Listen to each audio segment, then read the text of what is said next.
People are thinking, how dare you progress? How dare you have ambition when I've not even realized some of my dreams, or I may never realize some of my dreams. But that's a story they tell themselves.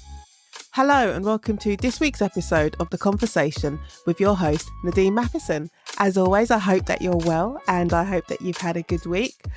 I think the past 7 days have been the most interesting because I think sometimes as writers we can stop ourselves from telling certain stories because we think, well, no one's going to believe this. This isn't grounded. It's too far-fetched. But if you've been paying attention to the news and more specifically what happened in the States with a journalist, Jeffrey Goldberg, the editor-in-chief of The Atlantic, being added to the US Defense Secretary's group chat on Signal and being privy to plans to bomb Yemen, I think if this was fiction, most of us would just say, no, it's completely unrealistic. No one would believe that. But it happened. And I always say on my other podcast, every day there's something new. There's something even more jaw-dropping. So if you're ever questioning yourself about whether or not you should be telling the story that you have imagined in your head, whether or not you think it's too far-fetched, just go ahead and do it. Because the world is, well, it's unbelievable at the moment. So don't be afraid of pursuing your story. And the concept of telling your story is, I think, a nice segue to my introduction of today's guest. So this week, I'm in conversation with Elizabeth Solaru. And Elizabeth Solaru is an author, a multi-award winning luxury business coach and strategist. And you're going to hear me say it repeatedly during the course of our conversation, she's called a luxury cake maker, but go to the show notes and you'll find the links not only to her book, The LUXPreneur, but also to her website. And when I tell you that the description of luxury cake maker it's just not fit. When you go into her Instagram page, you'll know exactly what I mean. Her amazing cake making skills led to her appearing on a show and becoming a consultant on movies like My Best Friend's Wedding. She's just an amazing person. And you're going to hear all about her story from microbiologist to headhunter to, as I said, a luxury business coach and strategist. And also in today's conversation, Elizabeth and I talk about the biggest mistake entrepreneurs make in business, telling the story of your brand, and the importance of focusing on your own journey. Now, as always, sit back, we'll go for a walk and enjoy the conversation. Elizabeth Solaru, welcome to The Conversation. Thank you so much, Nadine, for having me. I'm so excited to chat with you today. I'm extremely excited. I was saying to you before we started officially recording, I'm so excited to talk to you about so many different things because I think you're amazing. But my first question for you is, how did you, Elizabeth Solaru, how would you describe your journey from microbiologist, luxury cake artist? And I feel like I'm doing it a disservice by saying luxury cake artist. I feel like it deserves something much more of an elaborate title because your cake, you need to go on her website. They're amazing. And award-winning business consultant and now author. So how would you describe your journey? Oh, okay. I would say my journey, I think it's one of curiosity. It's one of adventure, but it was a journey that honestly, even at the beginning, I couldn't even have imagined it would take that kind of direction. Because I went to university. I'm from a Nigerian household where education is everything. So I went to university. I studied microbiology, and then I studied medical microbiology and parasitology as my master's. And all I wanted to do was work in a lab and hopefully become a professor one day. And I actually started a PhD at Birkbeck. Yeah, started it at Birkbeck. Long story, I'm not going to bore you with why I did that. Started that, but I worked with the NHS for 13 years or even more actually, because started as a trainee scientist at St. Mary's Hospital, ended up at Great Ormond Street Hospital, and I was fairly happy. But then it was a random conversation with somebody who was sitting across from me in the lab. And she was talking about having courgettes for dinner. And I know that sounds random, but I remember this was like, because when you sit across from someone, when you're rotated to a particular section, you are there for like 6 weeks. And every evening, that's the same conversation I've been hearing. And I remember thinking, there's got to be more to my life. I don't want to die a lab rat. So I then decided to resign, but then other things, there were other reasons as well. I decided to resign, and I knew if I didn't do it on the spot, then I'll never do it. I'll just be trapped. So I resigned and I had no job. And I remember this was on a Monday. On a Thursday, I was walking past a lab phone and it rang, because anyone nearer to it, you just pick it up and answer the inquiry. And there was an agency at the other end saying, would you like to work for us? We're looking for locums. And I said, yes, please. And he was like, oh, this is surprising, because usually you guys in labs, you tell us to go away. And I'm like, no, today's your lucky day. So I started locuming. So I left my job, started locuming. And then I decided to do an MBA because it had business in it. And I knew I had vague ideas of doing business, and did the MBA. And while I was doing the MBA, I realized that, oh my God, the degree in itself is not going to get me what I want to do. So I started networking like mad. I mean, I found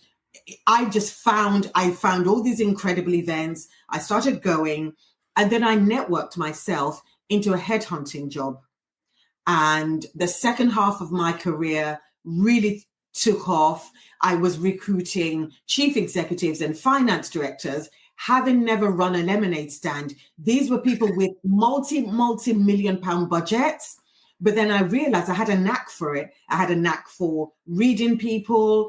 For me, it was a psychology. And I realized that my job as a headhunter was one of matchmaker. So I was literally just bringing candidate and client together. And it had to be the right fit and the right match. And I found a way to throw in what I will call a wild card candidate. I'll say to them, I know it's not what you asked for, but you need to have a look at this person. Yeah. And so that was how my headhunting career, that was how it took off. Just to go back, because you said like you knew something was missing when you were sitting in the lab opposite the lady talking about courgettes. And I had this flashback image to, maybe I must have been, I don't know, 24, 25 maybe, and just going to work and having that moment when I didn't even walk into the office because it was a large open plan office, but I was in the doorway looking around at everyone, and there was this one woman who I wasn't particularly keen on, but I was thinking, I can't be doing this every day. Like I just can't.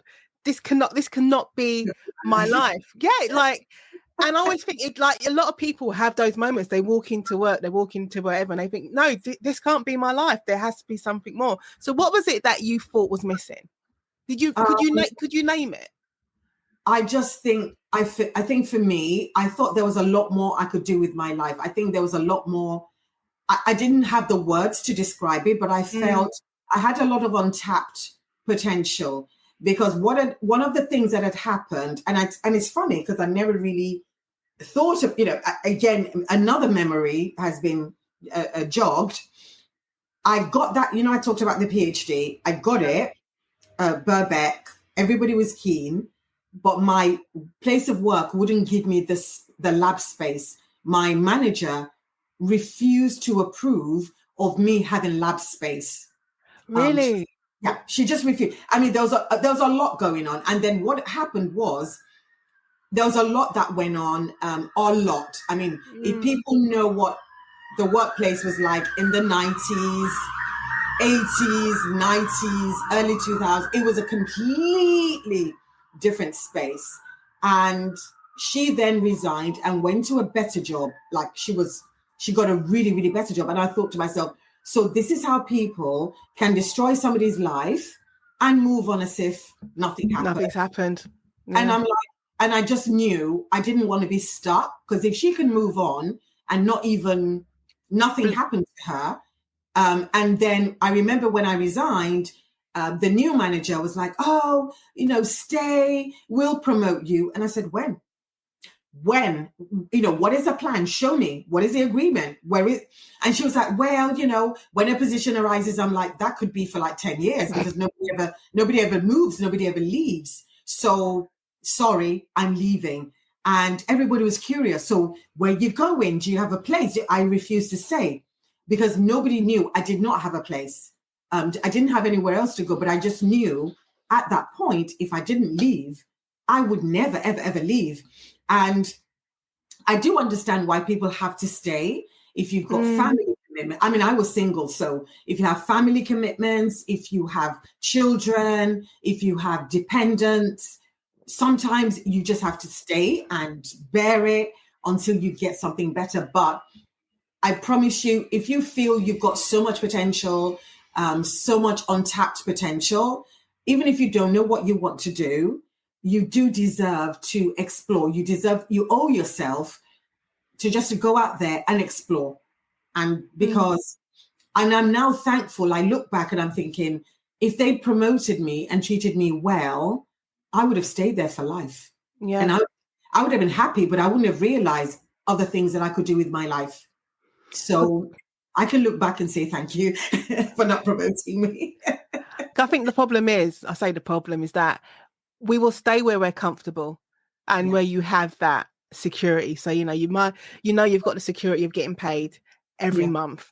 And even though the amount's not changing, and it probably hasn't changed for 5 years, but you've got that security of you're getting paid every month, you're surrounded, you're comfortable where you are. But then when you're looking around you, as you're saying, other people could be progressing or they're stopping your progress, but then they're flying high and they're not even looking back at you when they walk out the front door. You then have to look at yourself and think, okay, well, what do I want? What am I actually going to be doing with my life?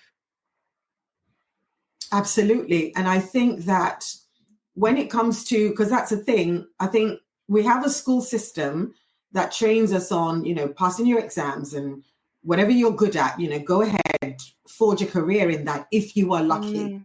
But I remember in my day, and I'm really grateful that a couple of my degrees, I didn't do them in this country because I was born in London. Then we got taken back to Nigeria. Then I came back.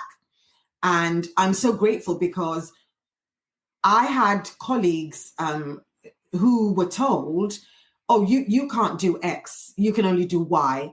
And I remember working with someone who truly believed that she didn't have the brains because of her skin color. And she was really, really discouraged from, and she turned out to be a maths genius. But she was literally told in school, no, you can't do that. That's unrealistic. You need to do X, Y, Z. So I think for some of us having to deal with that, then having to deal with some of the trauma that's involved and looking back and that sort of thing. So that is why now, we live in times where people can explore. You have the freedom to explore. If you want to explore, you owe yourself that. At least you can, when you're old and gray, you can say, you know what? At least I tried. At least I went for it. It's better to try and fail than never to try at all. Yeah. It goes back to, I was having a conversation yesterday with another author for the podcast. And she was explaining to me how when she was younger, she had to have special education classes and a special education teacher. And she just never believed that she would be able to write a book. And what we were talking about is the impact of not only the stories that you tell yourself, but also the stories that other people will tell you. So people say, well, maybe because you come from this sort of background, you went to this sort of school, then you can only do this one particular thing and don't have any other aspirations. Or you tell yourself those stories. Well, there's no way I could write a book. There's no way I could have my own business. But then there's always a moment, there's always some kind of pivotal moment that changes the trajectory of your thinking and then in turn your life. But the stories we tell ourselves, I think if I listened to half the stories I told myself or other people, I wouldn't have gone anywhere.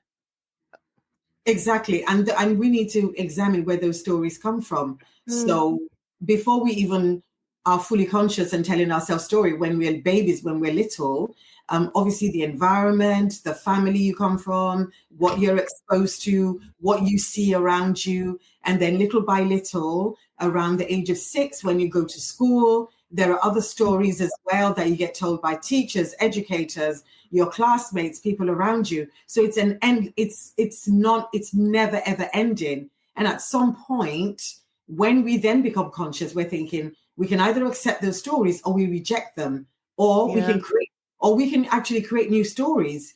We can create new stories and say, actually, I reject that. This is the new story about myself. And then I think this is where a healthy dose of curiosity and testing those theories, is this even true? Because you may have believed something about yourself your whole life and then realize, actually, it's not even true, but you wouldn't know that. And I believe that this is why I really I'm very passionate about us writing our own books, writing our own stories. And I was saying to somebody the other day that if you look at the great houses or the great aristocratic families, the really some of my high-end clients, they're always passionate about writing their family history, having a book of some sort. There's no business person that you can think of. They all have a book. And that not because they need to write a book, but there's a reason for it. They want their side of history to be told. So that's one of the reasons I just thought to myself, no, I've got to do something. I've got to do more than just, write my own story.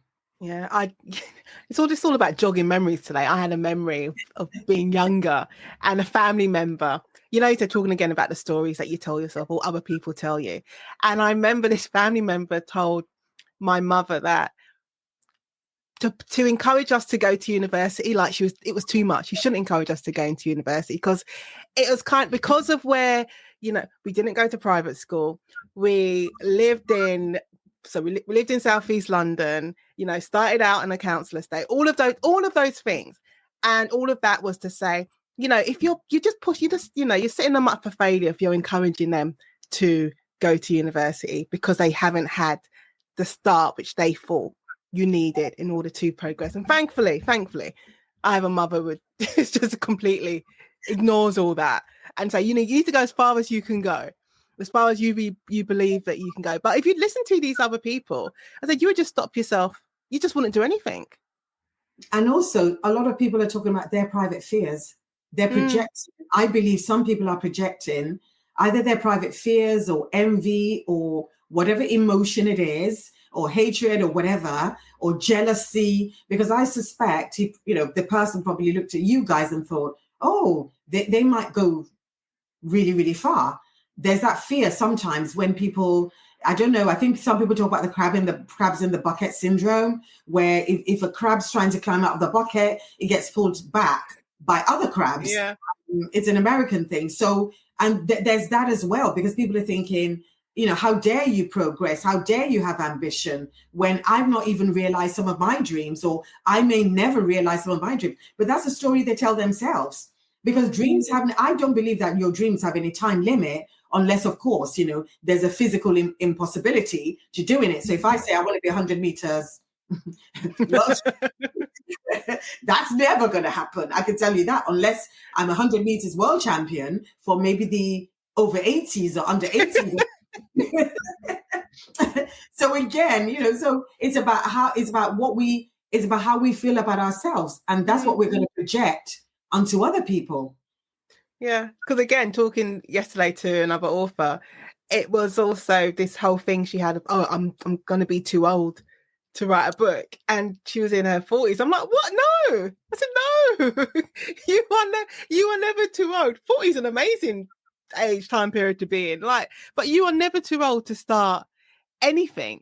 So it's when you moved into headhunting, yes, did you have any doubts, or was you, because you were like, no, I'm out already, so, and you've kind of worked out the system for yourself, did that remove any doubts you had? Oh God, absolutely not. I mean, obviously there are always doubts. There are always doubts. I always do it afraid. I do it frightened. I do it, with my knees knocking. But I still do it. I think that's the difference. And I also think that, I think Michelle Obama also said something like, once you've been in those rooms, you realize how you realize how mediocre a number of people are. Once you've been in those rooms, you will actually be shocked at how, because I think we always take for granted that if you're in that position, you got there because you're clever and you're this. And yes, there is a cleverness, there's intelligence, but the one thing is there's a supreme self-confidence and assurance that some people have. And that, more than education, more than anything, is what matters. That self-belief. And I remember there was an entrepreneur that was affiliated with a company. And I said to him, because he was a go-getter. He was doing incredible stuff, meeting with ministers, and he was just winning contracts. And I said, why? What made you, and he said, belief. I'm like, do you mean belief in your product? Or he said, no, he said, belief. And that really, really stuck with me. And it was years later that I understood what he meant about belief, just sheer blinded belief, whether in self, whether in serendipity, whether in just knowing that if I step into the room, people are going to help me. And some people just have that. And I believe many of us need to really develop that the world is our oyster. It's ours for the conquering. We can do anything. But yeah, I had lots of doubts. I had a lot of doubts. And in fact, because the headhunting world is it's quite dog eat dog. It's very vicious. People will sense those doubts and capitalize on those doubts and poach your clients. They would, the client that you nurtured and maybe brought in, maybe a candidate that you brought in, another headhunter would say, actually, I'm going to take them out to lunch. And they'll go out to lunch with the other headhunter because they're both of the same gender and, of course, the same skin color. Yeah. So while you're still sitting there doubting, saying, oh, do I take them out? What do I do? Somebody else is coming and poach your client. So, it was a different world. But I think a lot of my learning about human nature, psychology, etc., was when I was a headhunter. I learned a lot. And whilst you were being a headhunter, so, being a microbiologist and then moving into headhunting, are you still doing your cakes on the side of that?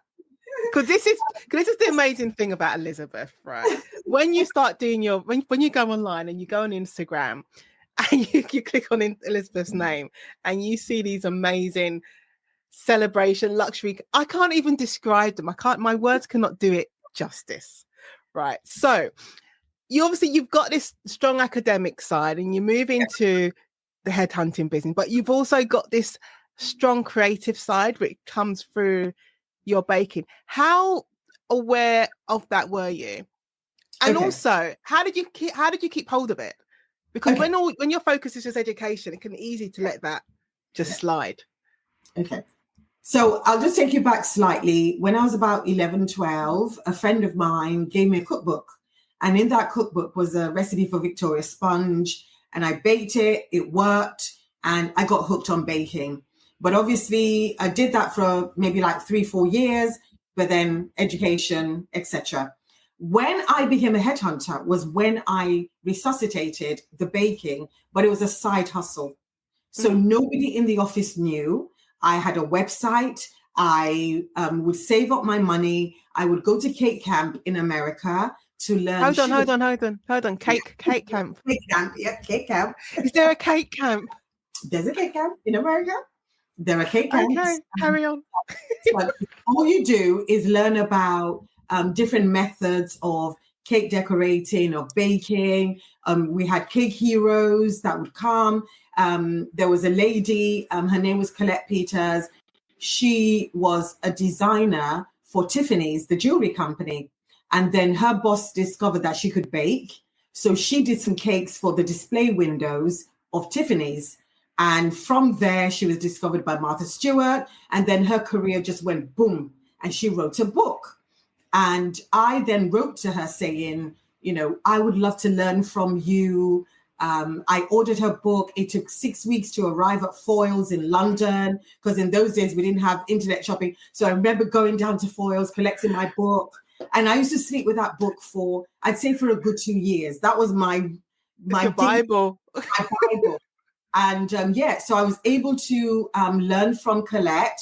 I discovered other cake makers as well in America, because I did some courses in the UK. But that is another story. I can write a book about that, I can write a book about that, because I was usually the only person of color in the room. And that was a different whatever. So anyway, so when I was a headhunter, I'd save up my money, go to cake camp, learn. And then I started practicing, gave loads of cakes away to family and friends, created a website, but nobody knew. It was a side hustle until I then started doing exhibitions, wedding fairs. So I take my cakes to wedding fairs because it was a side hustle. So I wasn't bothered. I wasn't, if I got a client, great. If I didn't bother me.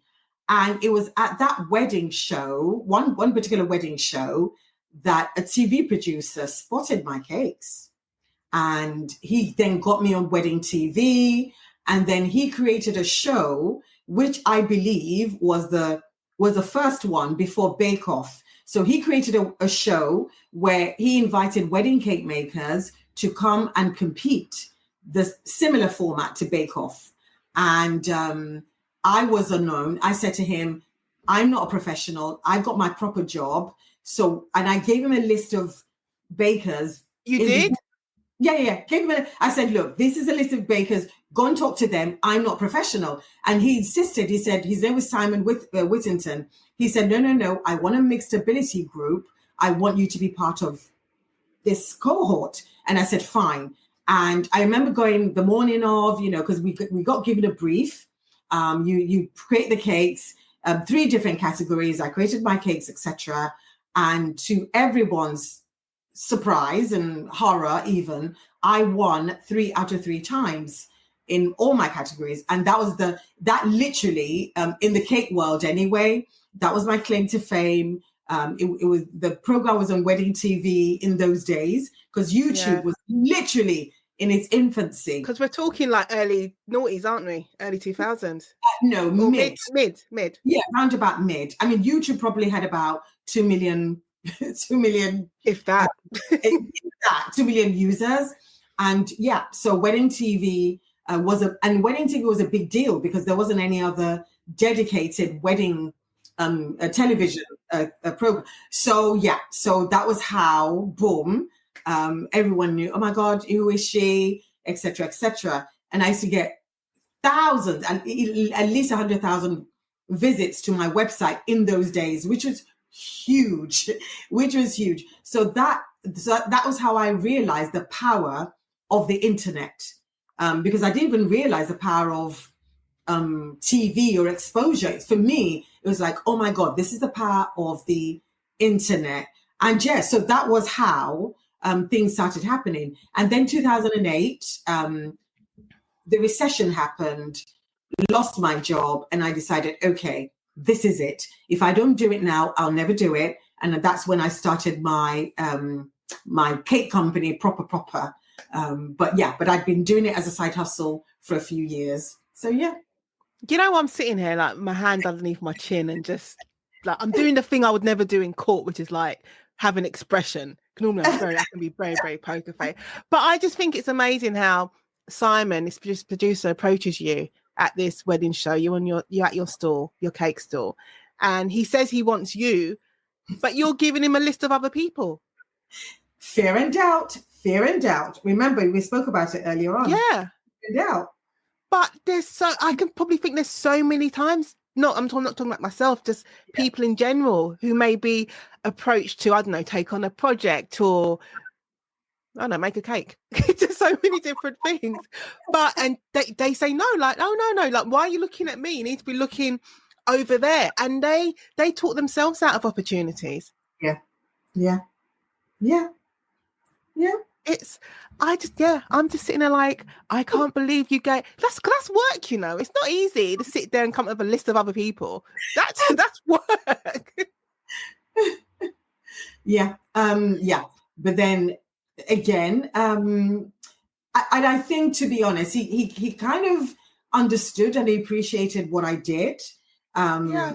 I think he kind of appreciated but the fact that he insisted, that's a really, really lovely of him, because some people would have just moved on to, okay, she doesn't want to do it, fine. But he was like, no. I see something in you. It's you. I want you.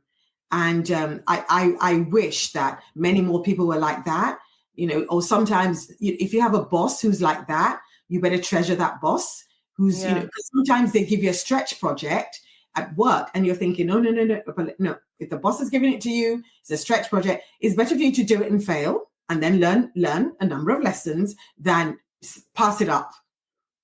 So I would always encourage people to, just go for it. Where did you think your side hustle was going to take you? Because I think now I say nowadays, people use the term side hustle, but they use it in a way that it means that this is my side hustle, but in my head, it's just going to be making me millions.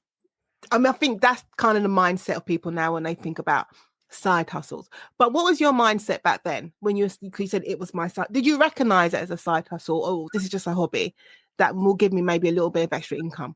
Oh, I think I think more of a hobby that would give me a little income if I was lucky. But because I was doing it for pleasure, I wasn't even thinking about the money side of things at all. And there's also something about knowing yourself. I didn't, because now that I've written my book, I can think about, oh my God. So I'm a particular luxury brand founder type, because many people, when they start a business, I firmly believe you need to know the type of entrepreneur that you are.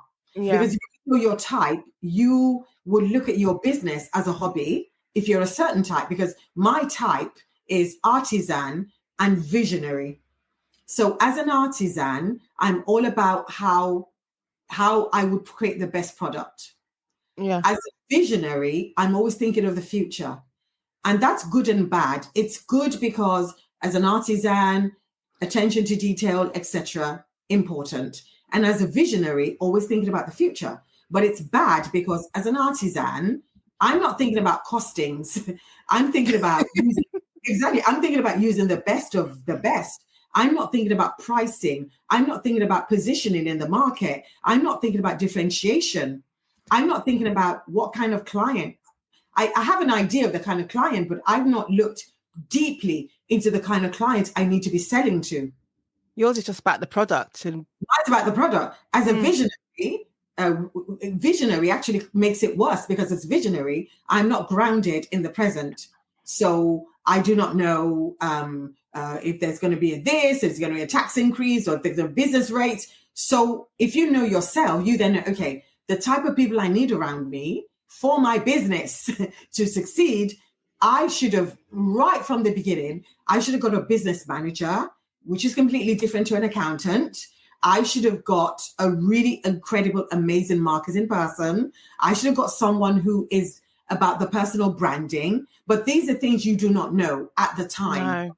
So that is why I just felt it was important for me to write my book, so I can tell people, if you're a certain type, this is what you need to do. If you're a certain this is what you need to do. If you're setting up a luxury business, these are the fundamentals.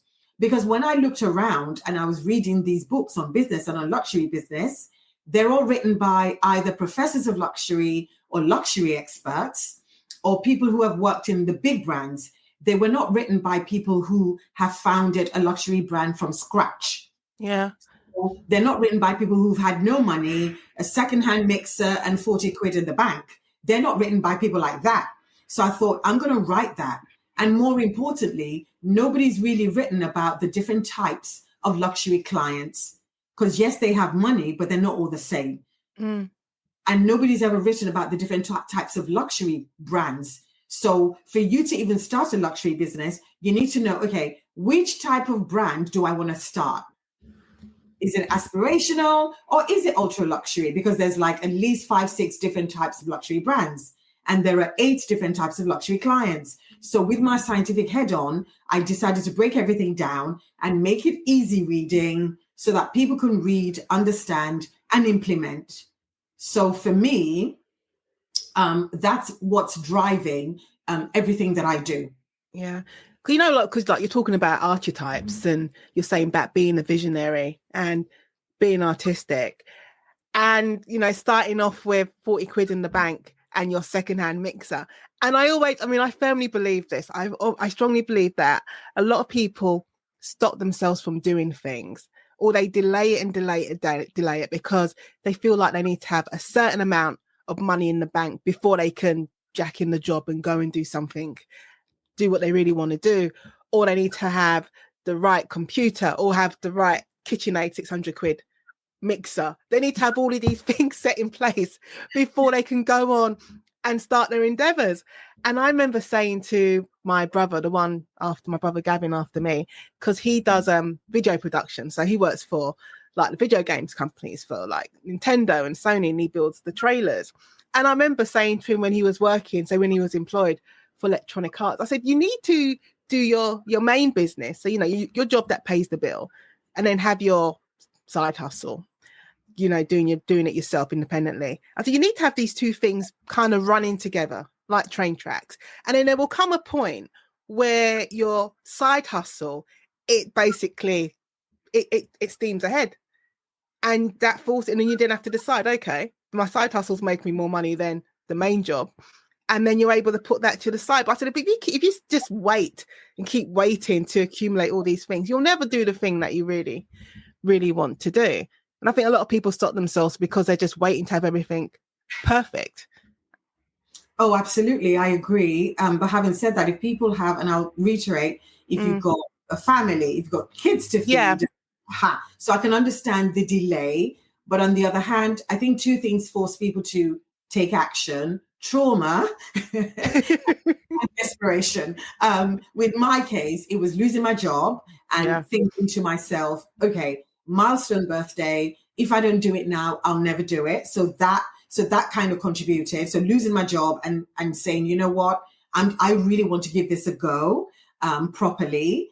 Because even when you, and this is the thing, to agree with you, even when you're trying to gather as much money together to fund your business, and this is a thing sometimes with people of color, because we don't get funding easily. In fact, I believe 0.01% of all funding comes to us in the first place.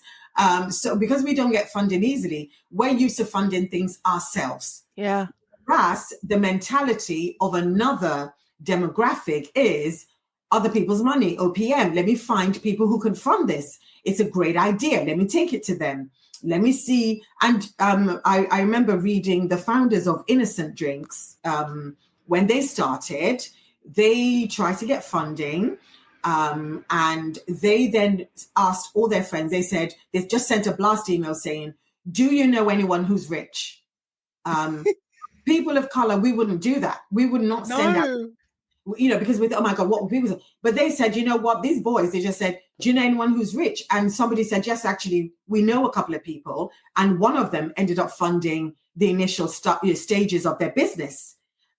So there are things that I believe culturally, some people would naturally do because that is how they've grown up. That's their environment. But I think with us, people of color, because we know, okay, we're not going to get the funding anyway. We need to do it ourselves. Yeah. But I do believe that things are changing. I've seen people now, you know, stepping up, trying, you know, getting the funding, etc. But I think there's something there about, yes, you can use your own money initially, but ideally, if you can get it funded, if it's a viable enough idea, people will fund it. And remember that people that fund businesses, they know that out of the 10 businesses that they fund, only 2 will be successful. And maybe they'll get 1 unicorn if they're lucky. But they know 8's going to fail. So they know that. Yeah, they know the numbers. Listeners, it's time for a very short break. If you're enjoying this conversation with Nadine Matheson and want to help keep the podcast going, why not buy me a cup of coffee? Your support goes such a long way in keeping these conversations flowing. Just check out the link in the show notes. It's fun. I say it's not funny, but you know, when you're talking about your business and your approach and being a visionary, and when I think about self-publishing, so my first book that was published, I self-published it. I'm sure it was 2015. But I quickly realized that you need to recognize your skill set. So I said, it's one thing completely being able to write the book. And I've said for me, and because I was doing my other job at the same time, being a full-time lawyer, but I said, writing the book, I knew my skill set is writing. I quickly recognized my skill sets are not marketing. they're not designing book covers. Like, I can make cakes. I make nice cakes. I can't decorate. Like, I'm not the best cake decorator at all, but my cake won't kill you. Like, people like my cake. But I recognize my skill set. So in terms of publishing, yeah, I can write a book, but I cannot market the book. I can't promote the book. You need to find people to do those things for you. And I think a lot of our success, in regardless of whatever creative industry, not even creative industry, whatever industry you choose to go into, is recognizing what your strengths are and what you can do and where you need to delegate. Oh, absolutely. And I think sometimes when you start out as an entrepreneur, you feel you've got to do everything yourself. Wrong. In fact, the earlier you can delegate, the better. So as right from when you start your business, if there are admin things you hate doing, delegate. If there are things you hate doing, delegate. Don't try to kill yourself. And talking about books, for example, if you've successfully self-published, even to get to that stage is a lot. And because the self-publishing industry is riddled with so many fly-by-night people, so many people who want to take advantage. So you've got to really, really stand your ground. And these are things you wouldn't know before you get into it, if that makes sense. Yeah. So, and for me, it's not enough to write the book. So for me, my focus was on getting an amazing editor, getting somebody who can design the kind of book cover that because I know how I wanted it to look. So it was designing that book cover that was impactful, because I know that the main place I was going to sell it was going to be Amazon.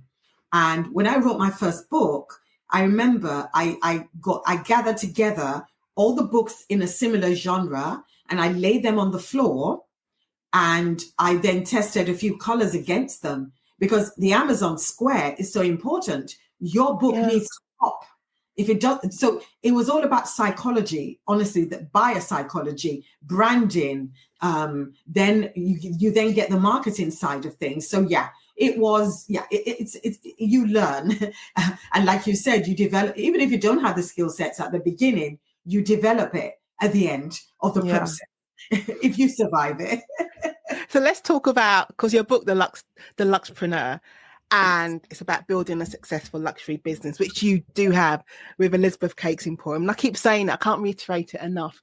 Like, my words can't do it justice. You just need to go on her website and look at the cakes and who your clients are. Could you describe your clients as being ultra high net worth individuals?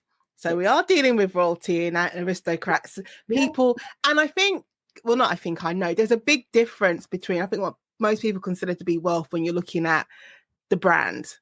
And I'm just throwing random brands out there. I'm just saying, if you're looking like brands like Louis Vuitton and Gucci's and stuff, but that's completely different when you're dealing, I think, with high net worth individuals. How did you find yourself there?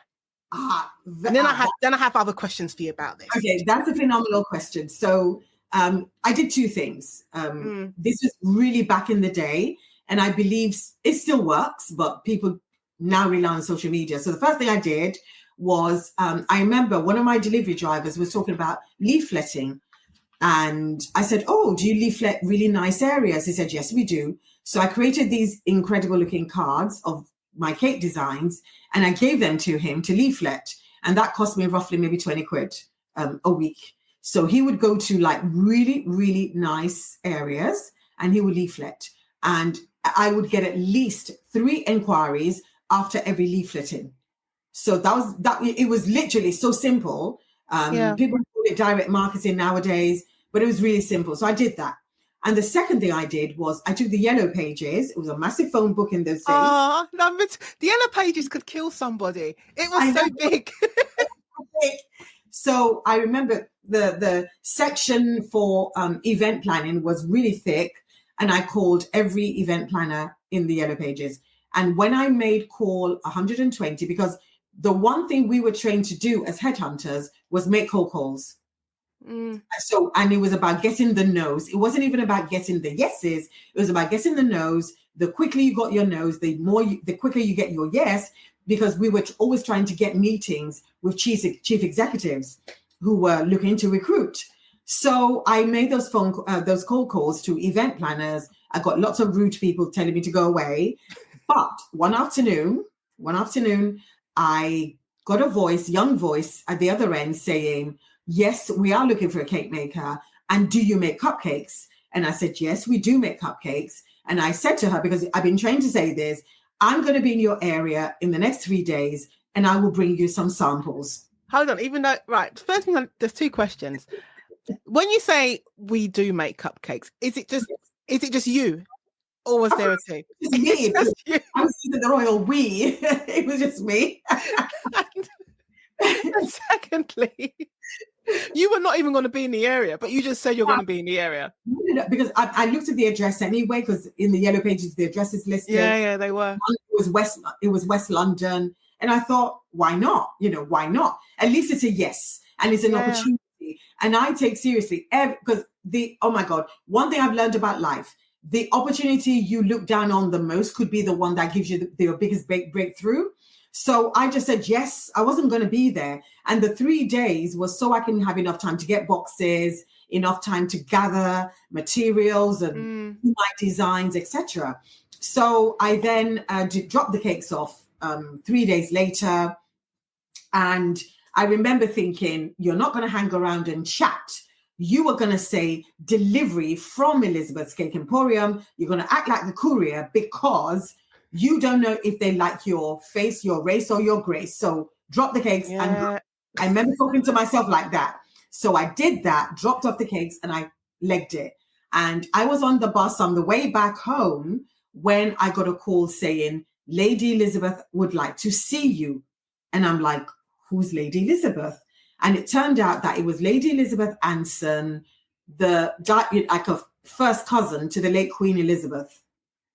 She was the owner of the company, and she was extremely impressed with the look, the taste, everything. So, of course, I went, hopped off the bus, turned back, went back, and she was like, I'm like, yeah, made the cakes. And then she gave me an order on the spot, wrote me a check from a private bank, Coots. I wish I could have kept it, but I was too poor not to cash it.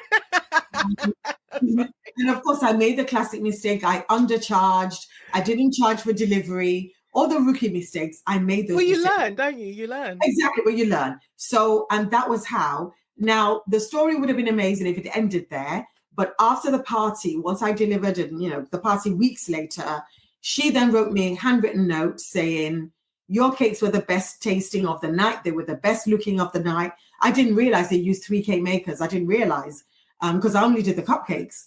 And she said that, she gave me a glowing, really lovely letter. And she said, she said to me, you can use my words on all your marketing material. And so, of course, it's still on my website, by the way, and God rest his soul.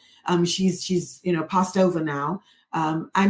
So somebody like that, in that position, helping somebody like me, unasked.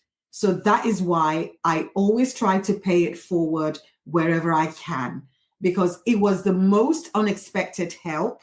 And I just worked with her ever since then. Occasionally when she needs a cake or whatever, or when she, So that was how I got my other lucky break.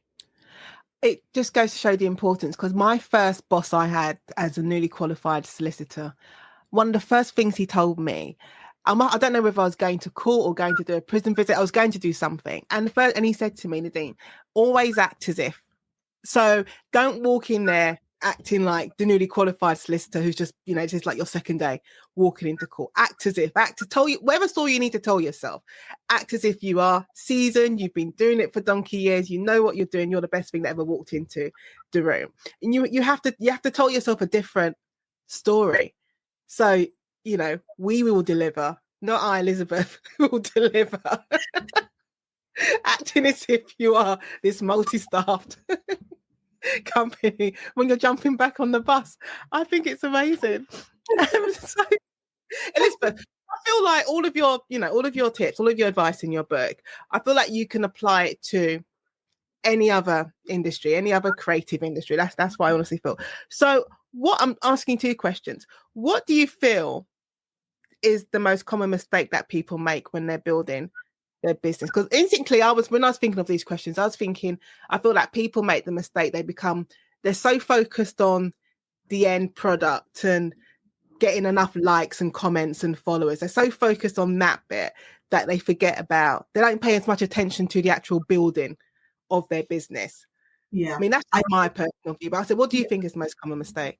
Not being customer focused enough. Because the likes are great, the likes, the followers, all that is great, but how many of them actually buy your products? How many are proper paying clients? So you need to ask yourself that. So is it better to have less followers and more paying clients? Absolutely. I'll take a paying client over followers any day. Any day, especially if you're in the luxury industry, because you can have millions and millions and millions. And it happens as well. I know a couple of influencers that have millions and millions of followers, but they're not making any money. They're not getting those brand deals. They're not getting those partnerships. So it's about your clients. So you need to be very, very client focused. So that's the first thing. You need to realize, okay, these are the type of clients that I want. Where am I going to find them? How am I going to get them to buy from me? What can I do to make them buy from me? Where do I need to go, etc., etc. I address all that in my book. I literally give you the blueprint. This type of client, you will find them here. This type of client, you can only get to them via gatekeepers. This type of client, this is where they hang out, and this is what's important to them, and this is how they buy, and this is why they buy. That is important for people to know. I would also say, and I always come back to you as a person, your mindset is also important. And I would also literally talk around pricing. Many people price wrong. The pricing is wrong. They either overprice or underprice. Although underpricing tends to be the most common that I see. And because I tried, there was 7 or 8 different types of pricing models. I used them all. I honestly, all of them, I used them all until I arrived at a model that was perfect for me. And it was based on value, and it was based on delivering, exceeding your client's expectations. Then there's also something around comparing yourself to your competitors too much, especially in the luxury arena, because a lot of people are like, well, my competitors charging X, therefore I should charge X. And I'm like, no. The reason, if people are saying they would rather buy from your competitor than you, is because you're not differentiated enough. There might be thousands of you, but if you're all the same in the eyes of the client, then they'll go with someone who gives value for money. So those are things. So again, I keep saying this, mindset is very, very important. Knowing yourself, knowing what you do. And another mistake sometimes is when people are too much in love with their product. Yes, you should be in love with your products and what you deliver, but do not be too much in love that you can't see the flaws. Because funnily enough, in luxury, your product must have enough flaws. It's not really? It's not about perfection. Now, when I say flaws, this is what I mean. It should be definitely fit for purpose. It should definitely look pristine, elegant, whatever it is that you're doing. But there's a human touch that creates flaws. So I'll give you an example. In the old days, when couture dresses would have very, very, very tiny, minute spots of blood around the hem. And to rich women, that was proof that this was made by hand. It's right? Literally blood, sweat, and tears, isn't it? Exactly, literally. So that's what I mean. So I'm not saying your product must be awful. Absolutely not. It's going to be beautifully made, well done, perfect, blah, blah, blah, blah, blah. But sometimes there is something about something being handmade that you can't replicate with a machine. That is the flaw.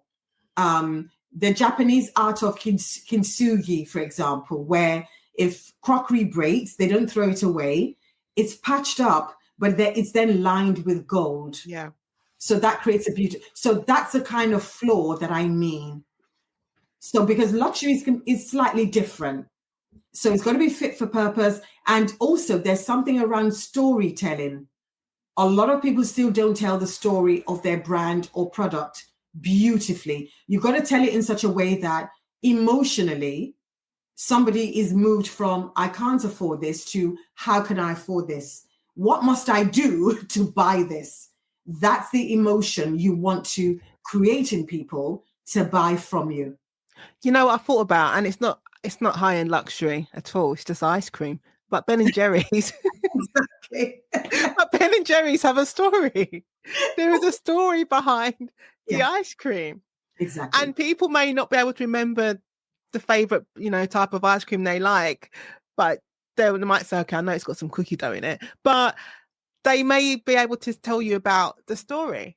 Yeah. And you're right. Storytelling is so important. People need to know where it came from, who you are and how you fit in the story. I mean, in my book, I literally break it down: the plot, the characterization, the individual characters, the mood that whatever it is you're trying to set. I break it down because it's like a movie. Because when people write a movie, or when you go watch a movie, you'd have seen a trailer, right? Yeah. And the trailer would show you the best bits. So, and you mentioned earlier, for example, you mentioned Louis Vuitton and Gucci. So let's use those two as examples. So have you ever read anywhere that Louis Vuitton walked barefoot when he was 13? He walked barefoot from his village to Paris, 300 miles. You've never seen? I've never heard that. Exactly. That was so he left when he was 13. He arrived when he was about 15, and he got a job as an apprentice with a box maker. And this particular box maker made boxes for the elite of the day. And one of them was Josephine, the wife of Napoleon. And Louis Vuitton, while he was an apprentice, he made an observation that all the boxes had rounded tops. These were trunks and travel cases. Yeah. They all had rounded tops. And he thought, why not make them flat so you can stack them? Right? Simple. Easy. Yeah. And that's how he created the famous LV trunk. So that's his story. Then we dive into Gucci left his village in Italy when he was 17, came all the way to London to work as a porter at the Savoy Hotel. And it was while he was handling luggage that he noticed that the luggage was very elegantly designed leather goods. And that gave him the idea to go back to Italy and create very elegant goods in leather, because his family had a leather tannery. They had a leather business. Right. So, and he went back, he apprenticed with someone in Italy, and then he opened his first shop. So these are the stories behind the brands. So what story of your brand are you telling? What story of your personal brand are you telling? Because people often think that luxury brands just started luxury. Yeah. They didn't. The people behind them didn't start luxury, but it was their mindset. This is why the mindset is powerful. It was a mindset of, okay, I will create my own. And more importantly, I will change the rules slightly, and I will look for the flaws, right? Remember the rounded tops? Yeah. I will look for the flaws and take advantage of those flaws. And what would be your number one tip to anyone starting out, regardless of whatever they choose to go into, whether they're going to be making hats or writing their first book? What would be your number one advice to them? I would say belief. You need to believe that you can do it. I would say always, there's this book, 7 Habits of Highly Effective People. And it says, start with the end in mind. So you need to, if you have to create your vision board or wherever it is you need to create, put the book, your imaginary book, your business, create a vision board around that. This is the end. This is where I want to go. This is what I want to do. Put it dead center, and then believe that you can do it. I cannot emphasize the power of belief, Mm. belief. A couple of years ago, I had this mad idea of creating the Diversity in Luxury Awards. Now, and it wasn't just, and I didn't just limit it to the UK. I wanted it to be global. Yeah. And I had no money, as you do, no money. And I said, okay, I want to create these awards. And I was open to being laughed at, to be ridiculed. I didn't care. And remember, I put the idea out there. I said, this is what I want to do. And this is my vision for it. And I then went to speak to a number of hotels for a collaboration. Bear in mind, I had no whatever. And one hotel said yes. And a couple of months before, they then changed their mind and blah, blah, blah, blah, blah. Anyway, I then found a bigger and better hotel. And a couple of days ago, I did my second awards. The first one was in 2024. I'm sorry, yeah, it was in 2024. And a couple of days ago, January 2025, I did my second one. Now, why did I choose January? I chose January because everyone's depressed in January. So that would be a highlight. Yeah.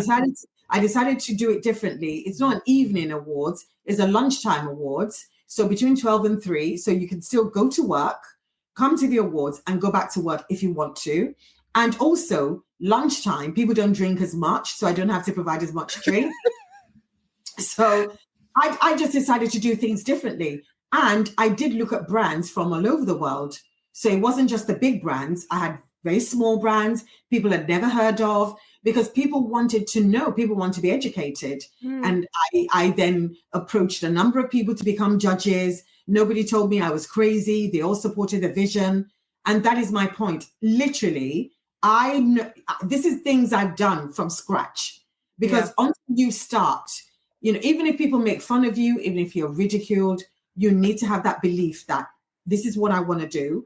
I just had this vision of a global community luxury that celebrates diversity of culture, diversity of product, diversity of ideas, of thought processes, craftsmanship, anything, even technology. We even have a category for technology, diversity, of technology.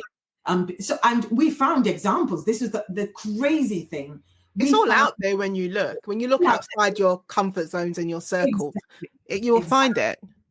Exactly. And that is the point, that this was way outside my comfort zone and circle. But I just thought to myself, everyone in 2020 posted a black square and then nothing. And actually, and then nothing. And I'm like, you know what? I'm going to do something, because if we don't do something about it, who's going to do something? So for people who may have doubts or whatever, doubts are natural, fears are normal. Just do it regardless. It doesn't matter. Those fears shouldn't be stopping you. You should feel the fear anyway and still do it. Yeah. Has your success surprised you? Bearing in mind, you started off as a microbiologist. You were going to do your PhD. Well, you wanted to do your PhD. You did your MBA. Yeah. You moved into headhunting. You had your cake side hustle, and your cake side hustle led to high-end luxury clients, but not even that, like consulting on movies. Because even when I read, like, you consulted on My Best Friend's Wedding, you're like, well, of course, it makes sense. Wedding cakes. It's a wedding film. Of course. But did all that surprise? Because it can lead on to how this one thing, this one little thing that started off with your 40 quid in the bank and your secondhand mixer, making cakes, turns into your side hustle and morphs into this global luxury business. Has your success surprised you? Oh, absolutely. Absolutely. And I know it sounds weird. I don't feel successful. I don't know if people, I don't know, maybe I don't feel success. I just feel it's something I do, if that makes sense. Because for me, even as I was doing, a couple of days ago, even as that event was going on, I was thinking about next year. I'm thinking, I need to get sponsorship. I need to get da-da-da. I was thinking of the next thing. I was thinking of 5 years ahead. I was thinking of 10 years ahead. What can I put in place for blah? That's what I was thinking. People are like, oh my God, I'm sure you must be so proud. I'm like, it sounds weird. I haven't got time to be proud. I was going to say that. You took the words out of my mouth. You haven't got time to be proud right now. You've got to move on. I've got to move on because people, you're only as good as your last event. You're only as good Yeah. as what people remember of you. All this will pass away. All this, not God forbid, if anything happens to me tomorrow and I die, Elizabeth, she did blah, and that's it. You're a footnote in history. But at least I just wanted to make sure I left some sort of legacy. I just didn't post a black square. I actually followed through on my black square. That for me was very, very important, to set the example to my niece and my nephews. So that to me that is more important to me, I think. Yeah. I found the whole black square thing. And if those who don't know what we're talking about, back in, it would have been 2020 after George Floyd, and a lot of lots of different industries were posting black squares in support and promising to do more in terms of diversity within their industries. And it was all very performative because nothing happened. They posted a black square and the next day they posted whatever their business, nothing happened. That's the point of it. So it was very, very performative, and it is about actually doing something constructive as opposed to just, because anyone can just post something on social media. Yeah. And also right now what's happening, I mean, I heard that Amazon, they've reversed their policies around diversity. Yeah. So a lot of, because of the new incumbent person, IQ 45, as I call him, You're lucky. I'm not even giving him a number. they are now reversing, and we have a big social media platform literally saying we will not be employing fact checkers because we want freedom of speech. And we know that people like us are going to be there. We're going to bear the brunt of the horrific abusive behavior. So the black square, but at least I just want to make sure that in my industry, in my little capacity, in my little way, I try to do something. Yeah. All right, Elizabeth, even though I don't want to stop talking to you, but I'm aware of time. I'm going to ask you your last 4 questions. So are you an extrovert or introvert, or a hybrid of the two? I think hybrid. I started very much as an introvert. That's why I like my books and my research and my PhD. But then I've had to learn how to be a performative extrovert. Let me ask you a question. When you're doing your MBA, because I always say, especially to my baby lawyers when I'm training them, there is nothing on the academic side. There is nothing there that actually prepares you for actually being a lawyer. And what I mean by that is actually interacting with people, learning how to, because you need to learn how to read people also. And there's nothing, there's not one textbook when you're in law school that teaches you how to read people, whether it's your clients, whether you're dealing with third parties, dealing with the judge, nothing prepares you for that. So you need to learn how to read people. Was there anything in your MBA that taught you about having that interaction with people? Nope. In fact, but the one thing the MBA did do for me, obviously there was nothing about that at all, because it was all case study. Yeah. But to be fair, my particular business school, every 6 weeks, they used to take us to off-site. We'd stay in a hotel, and we would have almost like these interactive sessions with classmates. They'll split us into groups. So there was a tiny bit of that, but it wasn't based on kind of like real life scenario. It was more case study things, but at least they did something practical. But I would say that for me personally, it was learning how to network on my own, finding out events, taking my classmates to events. I mean, in my business school, for example, I discovered that the marketing department, they used to have weekly events where they would bring alumni. So chief execs and marketing directors, alumni, they'll bring them back to talk to students. And it was barely attended, as in literally students barely attended. I couldn't believe it. So I just got all my MBA classmates. I went a couple of times, discovered it was legit because I couldn't believe it was too good to be true. Yeah. And then I brought all my MBA people over, and the lecturers loved me for that. I was like, I can't believe the marketing department, the students didn't even value the opportunity. But you would think that would be like the number one thing you would do if you're teaching marketing as well. I know, but to many students, their number one was passing exams. Yeah. The number one was, so to them, that was taking time away. And also, if you have a bunch of students who culturally, we're not taught to network, because some cultures, it's about hierarchy, and you just don't walk up to someone and say, hi, my name's Elizabeth. So the networking thing doesn't come natural. But I think you've literally just given yourself a great idea to write a book. Yeah.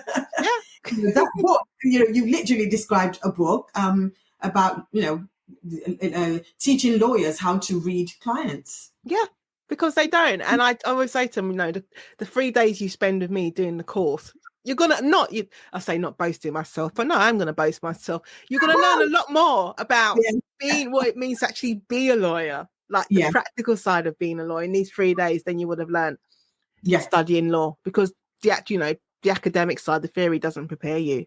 No, it doesn't. It doesn't. Okay, so what challenge or experience, good or bad, so it can be a good experience or a bad experience, what challenge or experience in your life shaped you the most? Ooh, that's a good one. I think that a bereavement. 'Cause I went through a really horrid phase while I was in the lab, and it was one of the reasons I stayed in that job for so long. I had a divorce, a really nasty divorce, as well as a really nasty bereavement where I nearly died. If I wasn't a microbiologist, I would have died of sepsis. I quickly realized the symptoms, and I was trying to let the hospital know, and they were shushing me. You're only saying this because you're bereaved, blah, blah, blah, blah, blah. Ravings of a mad woman.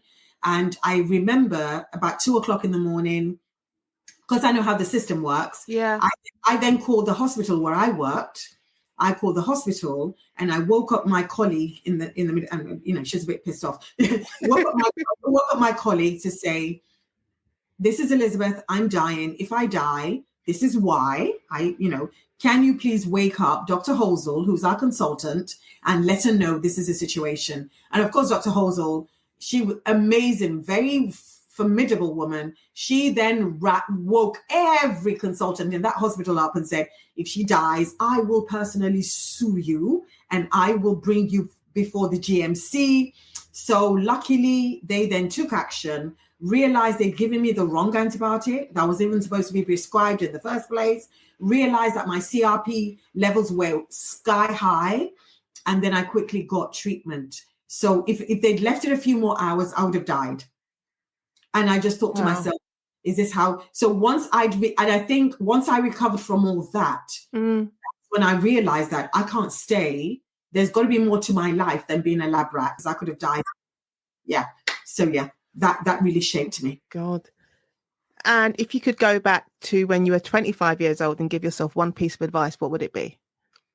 Oh, believe in yourself, be confident, and just, your dreams are valid. Just enter those rooms. And it's really weird because I was showing my nephew one of my certificates, because I used to do a lot of courses. I was so curious. And I remember doing a computer programming. I did C.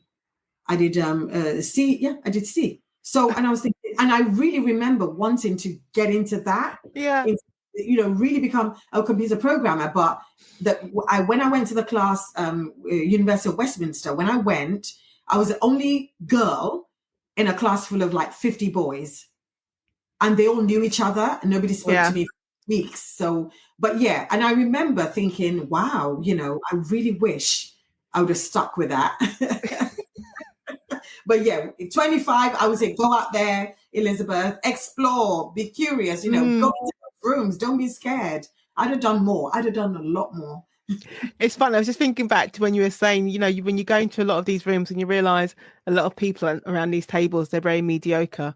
And I feel like that was like my mantra last year, which is why this year I'm not even focusing on that. Leave them. But I always feel, you see the mediocre just soar to the top, and the mediocre are celebrated, and it's outrageous. But I think Me having that as like a bit of my mantra and seeing that, in a way, it gives you a little bit of fire. And also, I think, to be fair, they might be mediocre on the job, but when it comes to ambition, when it comes to putting themselves out there, when it comes to even their personal branding and humans, knowing how to read people, Yeah. mediocre. That's how you get to the top. It's about knowing how to read people, making your boss look good. You don't even have to be competent. You don't even have to be competent. And it's exactly like you said about, being a lawyer. It's those 3 days with you will teach them more, because it's about human psychology, knowing how to read people. And this is what the people, mediocre people, that's what they, because if, they can't be, they know how to get to the top. But it's good to be in those rooms, and it's good to recognize those mediocre people, because what it does, it puts a mirror up to you, and it forces you to look at yourself and be like, hold on a second, why am I sitting there feeling like Mr. X over there is more capable than me? And the reality is, this is who they really are. It forces you to look at yourself in a different way. Exactly. And it forces you also to put yourself out there. Yeah. Because it's your fault. If you don't put yourself out there, it's your fault. It's not his fault. No, it all comes down to you. It's come down to you, because the little he has, he's sweating his assets. As accountants say, he is using the little he has, he is making the most of the little he has. And you have a lot, and you're not making the most of what you have. Yeah. Or there are times, you may not be seen, but you've got to make yourself be seen. If you have to, flashlights and billboards, and you've got to do. And you have to ignore what's going on someone else's Instagram feed. You just need to focus on your race. So do not compare yourself. Yeah, no, I strongly believe that. I think we spend so much time, we waste so much time and so much energy looking at what other people are doing, when we could be putting that energy into whatever task we have taken on. Okay, so finally, Elizabeth, where can listeners of the conversation find you online? Because you need to go online, because you need to look at her cakes. Oh, and I have one more question to ask you after that. Okay, it's really online, my place right now, I am on LinkedIn, Elizabeth Solaru. Just find me on LinkedIn, and every day I try to share lessons for businesses around luxury and etc. So yeah, LinkedIn, Elizabeth Solaru, and my book, The LUXPreneur, you can get on Amazon. Amazon.com, amazon.co.uk. And this is my last question, because it's about cakes. What's your favorite cake? My favorite is red velvet. I'm not saying that because I want you to send me a cake. I'm just saying to anyone else out there, because it's my birthday in 2 weeks' time. But anyway, but we're recording this in January, so my birthday would have gone. But red velvet is my favorite cake. What's your favorite cake? Oh, okay. Don't tell the others, but mine is a great lemon cake. I love a good lemon cake. Oh, yeah, lemon is is a close favorite. Yeah, a really, really good favorite. And a close favorite would be the vanilla filled with caramel cake that we do, because people love that. Yeah. Okay. Yeah. I'm telling the listeners of the conversation, you need to just go on Elizabeth's website. I now know that yours is red velvet, so I'll bear that in mind. Yes, bear that in mind. So that just leaves me, Elizabeth Solaru, to say thank you so much for being part of the conversation. Thank you so much for having me, Nadine. I can't believe that, we've had such an amazing time, and time has literally just flown. Thank you so much for listening to today's conversation with Nadine Matheson. I hope you enjoyed it as much as I did. Be sure to tune in every Tuesday for a brand new episode featuring more amazing guests. Don't forget to like, subscribe, and leave a review. It really helps the podcast grow. And if you'd like to support the show, you can buy me a cup of coffee or sign up on Patreon. The links are in the show notes. And if you'd love to join the conversation as a guest, feel free to send an email to theconversation@nadineMatheson.com. Thanks again for your support, and I'll catch you next time.